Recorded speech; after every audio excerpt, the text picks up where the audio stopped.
just 8 months since I took office, we have secured commitments and money already paid for $17 trillion. Think of it, 4 years, less than $1 trillion, 8 months, much more than $17 trillion is being invested in the United States, and it's now pouring in from all parts of the world.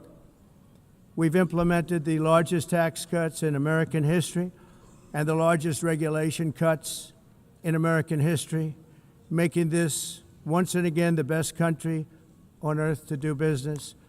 And many of the people in this room are investing in America, and it's turned out to be an awfully good investment during this 8-month period. In my first term, I built the greatest economy in the history of the world. We had the best economy ever, history of the world. And I'm doing the same thing again, but this time it's actually much bigger and even better. The numbers far surpass my record-setting first term.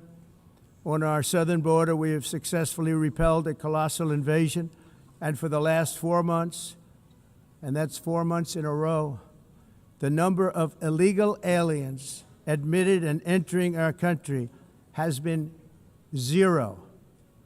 Hard to believe, because if you look back just a year ago, it was millions and millions of people pouring in from all over the world, from prisons, from mental institutions, drug dealers. All over the world they came. They just poured into our country with the ridiculous open border policy of the Biden administration. Our message is very simple. If you come illegally into the United States, you're going to jail, or you're going back to where you came from, or perhaps even further than that. You know what that means. I want to thank the country of El Salvador for the successful and professional job they've done in receiving and jailing so many criminals that entered our country. And it was under the previous administration that the number became record-setting, and they're all being taken out. We have no choice. And other countries have no choice, because other countries are in the exact same situation with immigration. It's destroying your country, and you have to do something about it. On the world stage, America is respected again like it has never been respected before. You think about 2 years ago, 3 years ago, 4 years ago, or 1 year ago, we were a laughingstock all over the world. At the NATO summit in June, virtually all NATO members formally committed to increase defense spending at my request from 2% to 5% of GDP, making our alliance far stronger and more powerful than it was ever before. In May, I traveled to the Middle East to visit my friends and rebuild our partnerships in the Gulf and those valued relationships with Saudi Arabia, Qatar, and the UAE, and other countries are now, I believe, closer than ever before. My administration has negotiated one historic trade deal after another, including with the United Kingdom, the European Union, Japan, South Korea, Vietnam, Indonesia, the Philippines, Malaysia, and many, many others. Likewise, in a period of just 7 months, I have ended 7 unendable wars. They said they were unendable. You're never going to get them solved. Some were going for 31 years, 2 of them, 31, think of it, 31 years. One was 36 years. One was 28 years. I ended 7 wars. And in all cases, they were raging with countless thousands of people being killed. This includes Cambodia and Thailand, Kosovo and Serbia, the Congo and Rwanda, a vicious, violent war that was, Pakistan and India, Israel and Iran, Egypt and Ethiopia, and Armenia and Azerbaijan. It included all of them. No president or prime minister, and for that matter, no other country has ever done anything close to that. And I did it in just 7 months. It's never happened before. There's never been anything like that. I'm very honored to have done it. It's too bad that I had to do these things instead of the United Nations doing them. And sadly, in all cases, the United Nations did not even try to help in any of them. I ended 7 wars, dealt with the leaders of each and every one of these countries, and never even received a phone call from the United Nations offering to help in finalizing the deal. All I got from the United Nations was an escalator that on the way up stopped right in the middle. If the First Lady wasn't in great shape, she would have fallen, but she's in great shape. We're both in good shape. We both stood. And then a teleprompter that didn't work. These are the 2 things I got from the United Nations, a bad escalator and a bad teleprompter. Thank you very much. And by the way, it's working now. It just went on. Thank you. I think I should just do it the other way. It's easier. Thank you very much. I didn't think of it at the time because I was too busy working to save millions of lives. That is the saving and stopping of these wars. But later I realized that the United Nations wasn't there for us. They weren't there. I thought of it really after the fact, not during these negotiations, which were not easy. That being the case, what is the purpose of the United Nations? The UN has such tremendous potential. I've always said it. It has such tremendous, tremendous potential, but it's not even coming close to living up to that potential. For the most part, at least for now, all they seem to do is write a really strongly worded letter and then never follow that letter up. It's empty words, and empty words don't solve war. The only thing that solves war and wars is action. Now, after ending all of these wars and also earlier negotiating the Abraham Accords, which is a very big thing for which our country received no credit, never receives credit. Everyone says that I should get the Nobel Peace Prize for each one of these achievements. But for me, the real prize will be the sons and daughters who live to grow up with the mothers and fathers, because millions of people are no longer being killed in endless and unglorious wars. What I care about is not winning prizes, it's saving lives. We saved millions and millions of lives with the 7 wars. And we have others that we're working on, and you know that. Many years ago, a very successful real estate developer in New York, known as Donald J. Trump, I bid on the renovation and rebuilding of this very United Nations complex. I remember it so well. I said at the time that I would do it for $500 million, rebuilding everything. It would be beautiful. I used to talk about, I'm going to give you marble floors. They're going to give you terrazzo. You're going to have mahogany walls. They're going to give you plastic. But they decided to go in another direction, which was much more expensive at the time, and which actually produced a far inferior product. And I realized that they did not know what they were doing when it came to construction, and that their building concepts were so wrong, and the product that they were proposing to build was so bad and so costly. It was going to cost them a fortune. And I said, and wait till you see the overruns. Well, I turned out to be right. They had massive cost overruns and spent between $2 and $4 billion on the building and did not even get the marble floors that I promised them. You walk on terrazzo. Do you notice that? As far as I'm concerned, frankly, looking at the building and getting stuck on the escalator, they still haven't finished the job. They still haven't finished. That was years ago. The project was so corrupt that Congress actually asked me to testify before them on the tremendous waste of money, because it turned out that they had no idea what it was, but they knew it was anywhere between $2 and $4 billion as opposed to $500 million with a guarantee. But they had no idea, and I said it cost much more than $5 billion. Unfortunately, many things in the United Nations are happening just like that, but on an even much bigger scale, much, much bigger. Very sad to see. Whether the UN can manage to play a productive role, I've come here today to offer the hand of American leadership and friendship to any nation in this assembly that is willing to join us in forging a safer, more prosperous world. And it's a world that we'll be much happier with. A dramatically better future is within our reach. But to get there, we must reject the failed approaches of the past and work together to confront some of the greatest threats in history. There is no more serious danger to our planet today than the most powerful and destructive weapons ever devised by man, of which the United States, as you know, has many. Just as I did in my first term, I've made containing these threats a top priority, starting with the nation of Iran. My position is very simple. The world's #1 sponsor of terror can never be allowed to possess the most dangerous weapon. That's why, shortly after taking office, I sent the so-called Supreme Leader a letter making a generous offer. I extended a pledge of full cooperation in exchange for a suspension of Iran's nuclear program.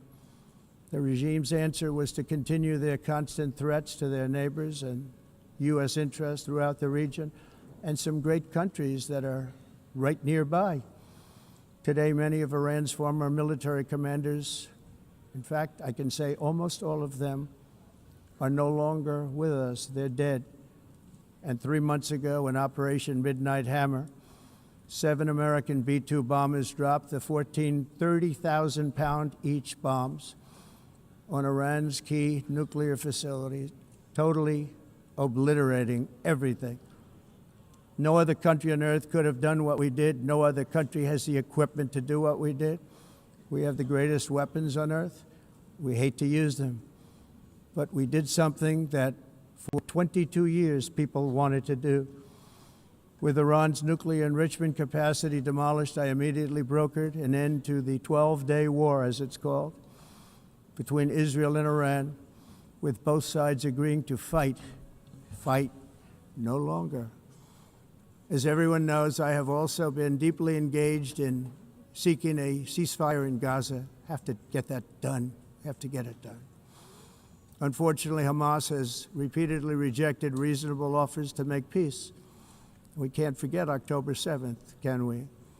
Now, as if to encourage continued conflict, some of this body is seeking to unilaterally recognize a Palestinian state.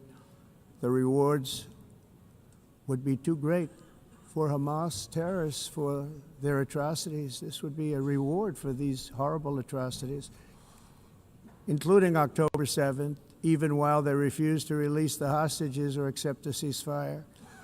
Instead of giving to Hamas and giving so much, because they've taken so much, they have taken so much. This could have been solved so long ago.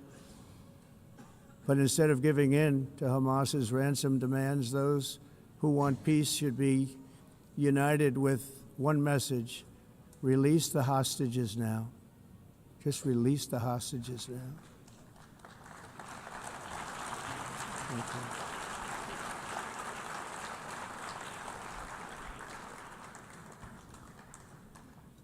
Thank you. As we have got to come together, and we will come together, got to get it done. We have to stop the war in Gaza immediately. We have to stop it. We have to get it done. We have to negotiate, immediately have to negotiate peace. We got to get the hostages back. We want all 20 back. We don't want 2 and 4. As you know, I got, along with Steve Witkoff and others that helped us, Marco Rubio, we got most of them back. We were involved in all of them.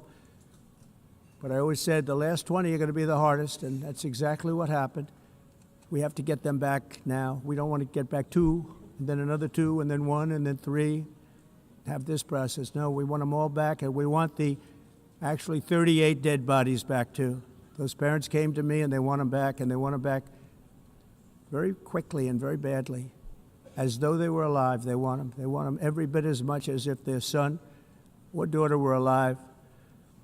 I've also been working relentlessly, stopping the killing in Ukraine. I thought that would be, of the 7 wars that I stopped, I thought that would be the easiest because of my relationship with President Putin, which had always been a good one.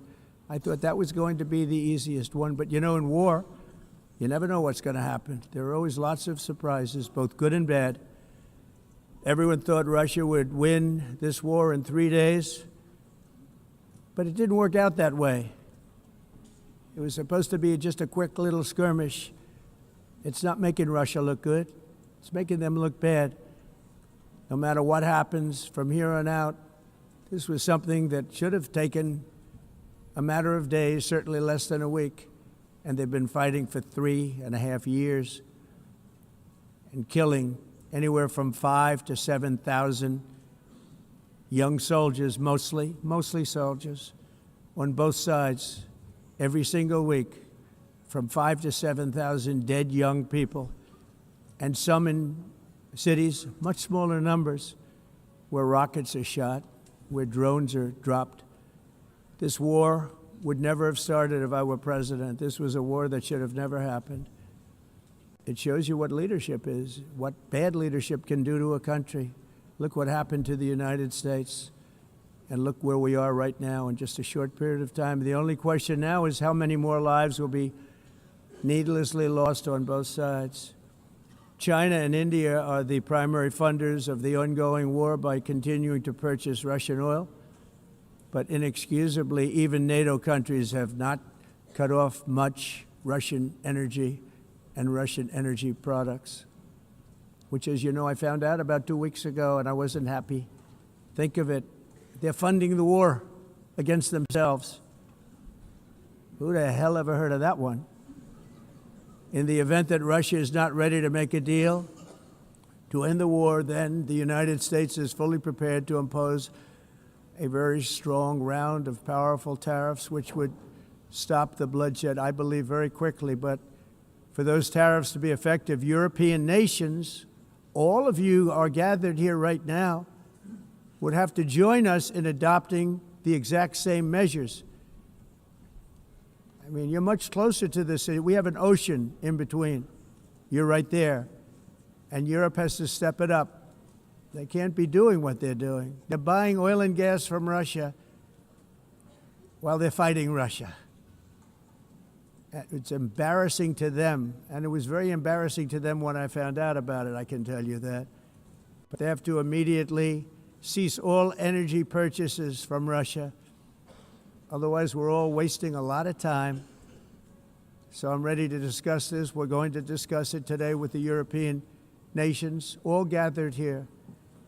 I'm sure they're thrilled to hear me speak about it, but that's the way it is. I like to speak my mind and speak the truth. As we seek to reduce the threat of dangerous weapons today, I'm also calling on every nation to join us in ending the development of biological weapons once and for all. And biological is terrible, and nuclear is even beyond, and we include nuclear in that. We want to have a cessation of the development of nuclear weapons. We know, and I get to view it all the time. Sir, would you like to see? And I look at weapons that are so powerful that we just can't ever use them. If we ever use them, the world literally might come to an end. There would be no United Nations to be talking about. There would be no nothing. Just a few years ago, reckless experiments overseas gave us a devastating global pandemic. Yet despite that worldwide catastrophe, many countries are continuing extremely risky research into bioweapons and man-made pathogens. This is unbelievably dangerous. To prevent potential disasters, I'm announcing today that my administration will lead an international effort to enforce biological weapons convention, which is going to be meeting with the top leaders of the world by pioneering an AI verification system that everyone can trust. Hopefully the UN can play a constructive role, and it will also be one of the early projects under AI. Let's see how good it is, because a lot of people are saying it could be one of the great things ever, but it also can be dangerous, but it can be put to tremendous use and tremendous good, and this would be an example of that. Not only is the UN not solving the problems it should, too often, It's actually creating new problems for us to solve. The best example is the #1 political issue of our time, the crisis of uncontrolled migration. It's uncontrolled. And their borders. In 2024, the UN budgeted $372 million in cash assistance to support an estimated 624,000 migrants journeying into the United States. Think of that. The UN is supporting people that are illegally coming into the United States, and then we have to get them out. The UN also provided food, shelter, transportation, and debit cards to illegal aliens. Can you believe that? On the way to infiltrate our southern border. Millions of people came through that southern border. Just a year ago, millions and millions of people were pouring in, 25 million altogether over the 4 years of the incompetent Biden administration. And now we have it stopped, totally stopped. In fact, they're not even coming anymore because they know they can't get through. But what took place is totally unacceptable. The UN is supposed to stop invasions, not create them and not finance them. In the United States, we reject the idea that mass numbers of people from foreign lands can be permitted to travel halfway around the world, trample our borders, violate our sovereignty, cause unmitigated crime, and deplete our social safety net. We have reasserted that America belongs to the American people, and I encourage all countries to take their own stand in defense of their citizens as well. You have to do that because I see it. I'm not mentioning names. I see it, and I could call every single one of them out. You're destroying your countries. They're being destroyed. Europe is in serious trouble. They've been invaded by a force of illegal aliens like nobody's ever seen before. Illegal aliens are pouring into Europe. Nobody is ever, and nobody's doing anything to change it, to get them out. It's not sustainable. And because they choose to be politically correct, they're doing just absolutely nothing about it. And I have to say, I look at London where you have a terrible mayor, terrible, terrible mayor. And it's been so changed, so changed. Now they want to go to Sharia law, but you're in a different country. You can't do that. Both the immigration and their suicidal energy ideas will be the death of Western Europe if something is not done immediately. This cannot be sustained. What makes the world so beautiful is that each country is unique. But to stay this way, every sovereign nation must have the right to control their own borders. You have the right to control your borders, as we do now, and to limit the sheer numbers of migrants entering their countries and paid for by the people of that nation that were there and that built that particular nation at the time. They put their blood, sweat, tears, money into that country, and now they're being ruined. Proud nations must be allowed to protect their communities and prevent their societies from being overwhelmed by people they have never seen before, with different customs, religions, with different everything. Where migrants have violated laws, lodged false asylum claims, or claimed refugee status for illegitimate reasons, they should, in many cases, be immediately sent home. And while we will always have a big heart for places and people that are struggling and truly compassionate, answers will be given. We have to solve the problem, and we have to solve it in their countries, not create new problems in our countries. And we are very helpful to a lot of countries that are just not able to send their people anymore. They used to send them to us in caravans of 25,000, 30,000 people each. These massive caravans of people pouring into our country, totally unchecked and unvetted. But not anymore. According to the Council of Europe in 2024, almost 50% of inmates in German prisons were foreign nationals or migrants. In Austria, the number was 53% of the people in prisons were from places that weren't from where they are now. In Greece, the number was 54%, and in Switzerland, beautiful Switzerland, 72% of the people in prisons are from outside of Switzerland. when your prisons are filled with so-called asylum seekers who repaid kindness, and that's what they did. They repaid kindness with crime. It's time to end the failed experiment of open borders. You have to end it now. See, I can tell you. I'm really good at this stuff. Your countries are going to hell. In America, we've taken bold action to swiftly shut down uncontrolled migration. Once we started detaining and deporting everyone who crossed the border and removing illegal aliens from the United States, they simply stopped coming. They're not coming anymore. We're getting a lot of credit, but they're not coming anymore. This was a humanitarian act for all involved, because on the trips up, thousands of people a week were dying. Women were being raped. Nobody's ever seen anything like it. Raped, horribly beaten, raped. On the trip up, the journey up, it was a long walk. It was a long, arduous journey, indeed. And it was also a historic victory against human trafficking throughout the region. What we did was a victory, and we saved so many lives of people that wouldn't make the journey. That journey was loaded up with death. Loaded up with death. Dead bodies all along the roads of jungles to get up. They go through jungles, they go through areas so hot you couldn't breathe. They were dying of suffocation, areas so hot that you couldn't breathe. Dead bodies all over. By them not coming, we're saving tremendous numbers of lives.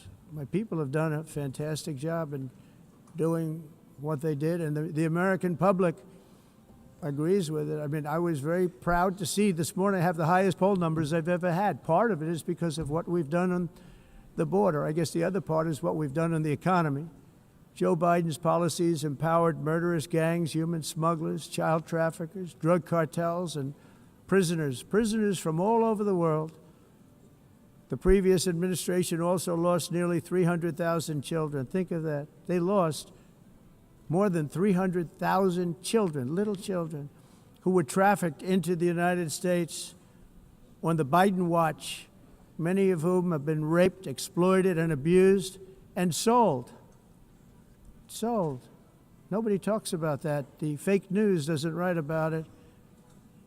With many others, young children who are missing or dead. And we found a lot of these children, and we're sending them back, and we've been sending them back to their parents. They said, nobody knows who they are. They said, where do you come from? And they'll give us a country, and we'll find out, and we'll figure it out, and we'll bring them back to their homes. And the mother and father rush to the door, and their tears in their eyes. They can't believe that they're seeing their son or daughter, their little son or daughter again. We've done almost 30,000 of them so far. Any system that results in the mass trafficking of children is inherently evil. Yet that is exactly what the globalist migration agenda has done, and it's what it's all about. In America, those days, as you know, are over. The Trump administration is working, and we are continuing to work to track down the villains that are causing this problem, and also, as I said, to get back the 30,000 we've already returned. Now I think we're going to have another. We're going to find a lot. You're not going to find all of them. 300, more than 300,000. They're lost or they're dead. They're lost or they're dead because of the animals that did this. To protect our citizens, I've also designated multiple savage drug cartels as far as and you see this, and you see it happening right before your eyes. Let's put it this way. People don't like taking big loads of drugs in boats anymore. There aren't too many boats that are traveling on the seas by Venezuela. They tend not to want to travel very quickly anymore. And we've virtually stopped drugs coming into our country by sea. We call them the water drugs. They kill hundreds of thousands of people.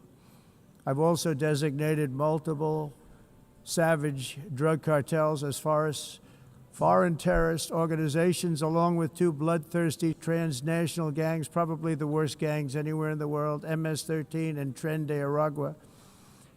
Tren de Aragua is from Venezuela, by the way. Such organizations torture, maim, mutilate, and murder with impunity. They're the enemies of all humanity. And for this reason, we've recently begun using the supreme power of the United States military to destroy Venezuelan terrorists and trafficking networks led by Nicolas Maduro, to every terrorist thug smuggling poisonous drugs into the United States of America. Please be warned that we will blow you out of existence. That's what we're doing. We have no choice. Can't let it happen. They're destroying.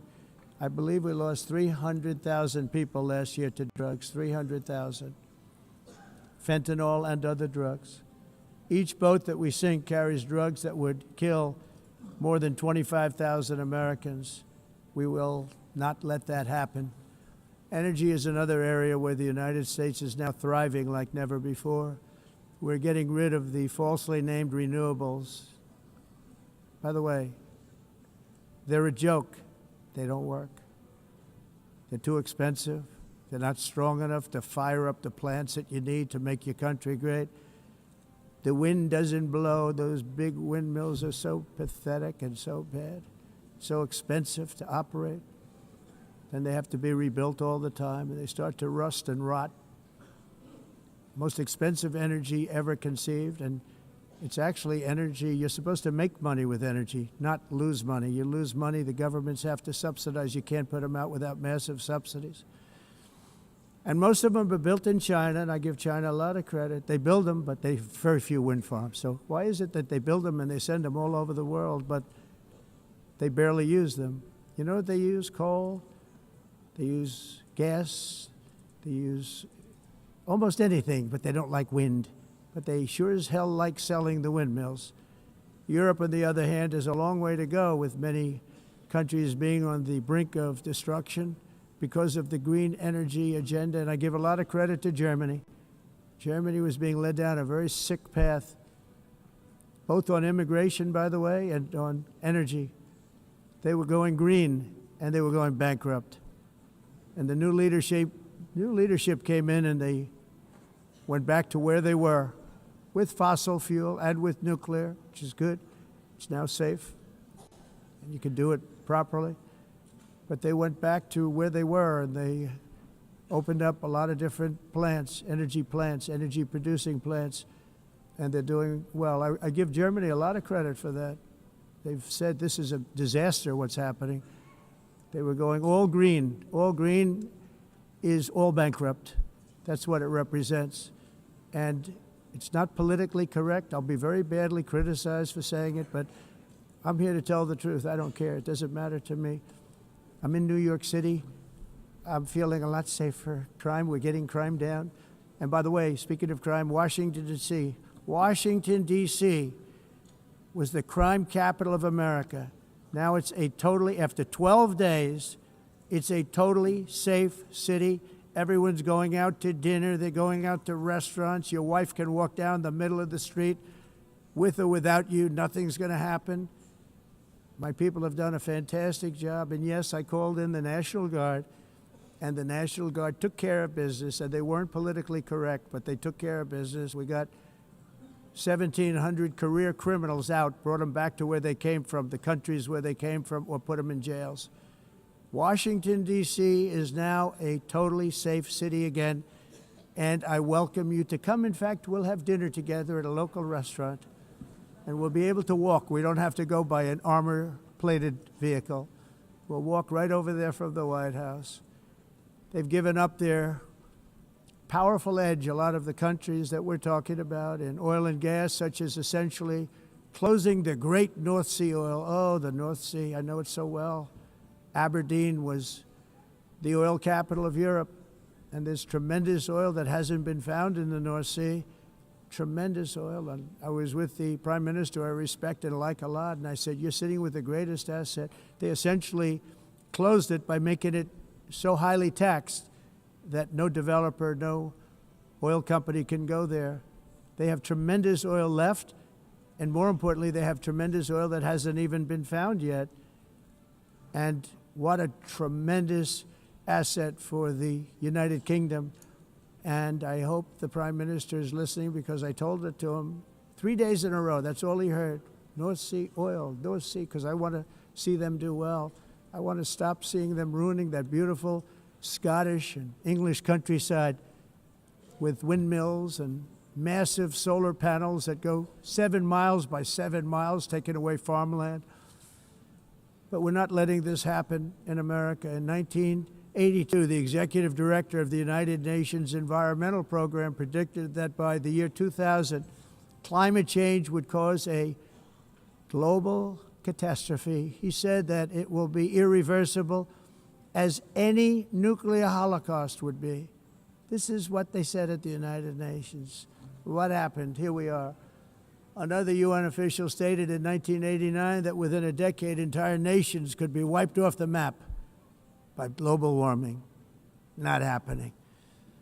You know, it used to be global cooling. If you look back years ago in the 1920s and the 1930s, they said, global cooling will kill the world. We have to do something. Then they said global warming will kill the world, but then it started getting cooler, so now they could just call it climate change, because that way they can't miss. It's climate change, because if it goes higher or lower, whatever the hell happens, there's climate change. It's climate change. No matter what happens, you're involved in that. No more global warming, no more global cooling. All of these predictions made by the United Nations and many others, often for bad reasons, were wrong. They were made by stupid people that have cost their countries fortunes and given those same countries no chance for success. If you don't get away from this green scam, your country is going to fail. And I'm really good at predicting things, you know. They actually said during the campaign they had a hat, the best-selling hat. Trump was right about everything. And I don't say that in a braggadocious way, but it's true. I've been right about everything. And I'm telling you that if you don't get away from the green energy scam, your country is going to fail. And if you don't stop people that you've never seen before, that you have nothing in common with, your country is going to fail. I'm the president of the United States, but I worry about Europe. I love Europe. I love the people of Europe. And I hate to see it being devastated by energy and immigration. This double-tailed monster destroys everything in its wake, and they cannot let that happen any longer. You're doing it because you want to be nice. You want to be politically correct, and you're destroying your heritage.